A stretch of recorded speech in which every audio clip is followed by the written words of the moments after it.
So pillar 2, health and wellness strategic plan, which I think in some ways is the sort of, after getting the leadership involvement and getting everyone on board and getting the right resources around the table, this is probably one of the critical pillars, I think, in driving and being successful. And I think this is probably where most people fail.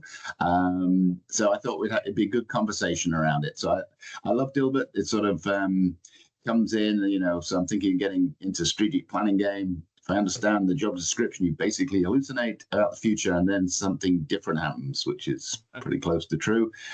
You also have to pretend it's useful, which is the sarcastic bit. And so anyway, so let's move on. A plan is a load of tasks, steps achieved, tactical, operational, focus on how to do something, time horizon, maybe a year, maybe less, action orientated.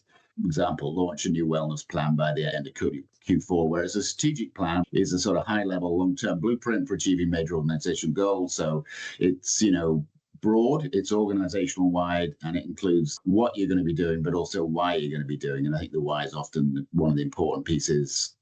3 years, sometimes 5 years. The vision focus, a mission, goals, priorities, and also about aligning resources around that sort of strategic plan. So more of a visionary thing, become a top-tier employer for health and well-being by 2030 would be a sort of overall mission, and the sort of strategic plan will be based on that. But it's that long-term visionary sort of statement that we build all those plans that sort of support the strategic plan. So, what are the key elements of a strategic plan? I think we can dive into that. But what I was going to say on strategic plan was, what's the goal? So, in really simple speak, as opposed to fancy stuff, what are we trying to achieve? Are we trying to temporarily lower the cost per unit, or are we trying to do something more than that? And then after that, what are the keys to success? What are the 5 or 6 keys to success to deliver? Trying to keep it up high at first. And then from there, what are the blocks of work that drive down from that? Well, there's that vision, guiding principles, vision, mission, sort of core values, what are we trying to cover? And I think the needs assessment, need to understand where you are, I think, to know where you want to go. So I think that obviously the Health Next is a part of that sort of assessment. Having those strategic goals and objectives, so in line with business strategy. So that's in there, and I've got another slide on that as well. But also measurable goals and things. Obviously, target populations, we'll talk a little bit of that later. Prioritization, which is something that Health Next tends to help drive. But, which are the priority pillars, which are the key elements that need to go into sort of some of those elements of the strategic plan.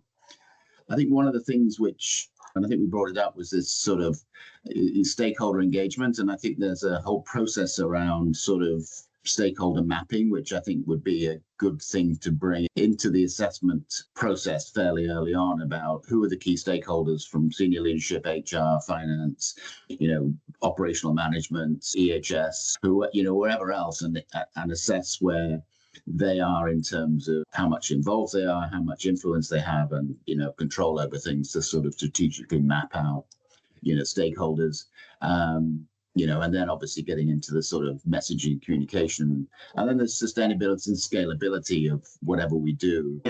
Which makes sense. So the strategic plan has to integrate things like data warehousing and analytics. It has to integrate with governance. It has to integrate with many health and wellness interventions that you engage in, and has to integrate with the larger corporate strategic plan.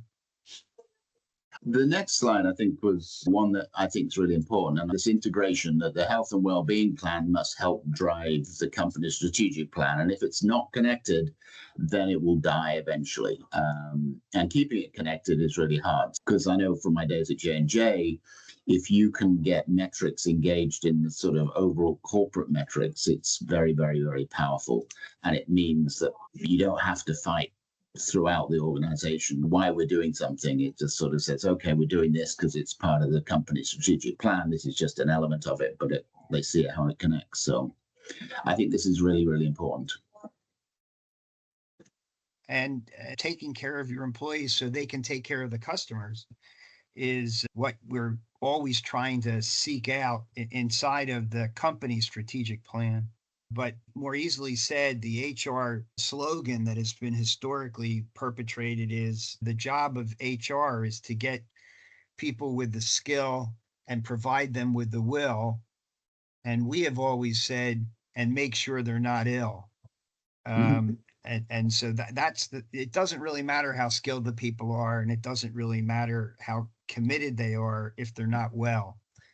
And that component is crucial to the success of a company and its ability to leverage the human capital that it has. So this was just really the focus areas, and this is just really pulls out all elements from catastrophic, chronic, at risk to well, and you keep focusing on all those and keep driving them to the left. You look at the whole employee journey from hiring, promotion, life events to retirement, and then also look at all the various groups of employees, from whether that's young, old, male, female, and then all the ethnic groups, then also the sexual determination groups. However you want to split your organization up, you try and be inclusive and equitable in that. So here's some of the tools to support a health and wellbeing strategic plan.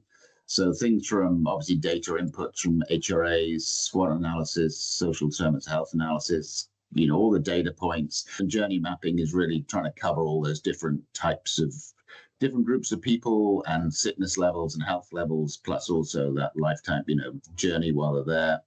And things like strategic roadmaps and things can be all quite useful. But obviously dashboards and, management tools, all the project management tools, and then vendor partners, scorecards and all sorts of things. So these are all sort of tools which you can bring in. I think the more sophisticated organization, the better. There's some other things around communication engagement. So things like wellbeing brand guidelines, campaign planners, digital communication tools, leadership toolkits, pulse surveys, focus groups, more data type information in, after action reviews, that's another data input, and then benchmarking tools. Why do most strategic plans fail? I'll put the cartoon up, which is probably explains most of it. I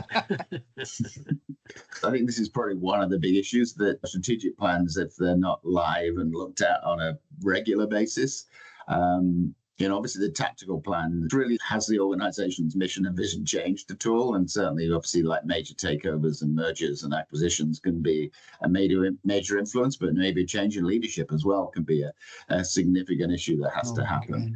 It's this sort of ownership and having a live strategic plan that's looked at, reviewed, tracked, monitored, etc. And I suppose that sort of goes on to the next piece, which was really around one of the key elements is, if you don't track and measure where you're going, is sort of metrics. So, and I think this is where we've often struggled about human population metrics, about what are really good leading versus lagging metrics. What goes into those is from all different parts of the organization, from whether that's people data, turnover, through to health data, through to financial data, through to engagement data, through to outcomes, etc., and plus reach and etc.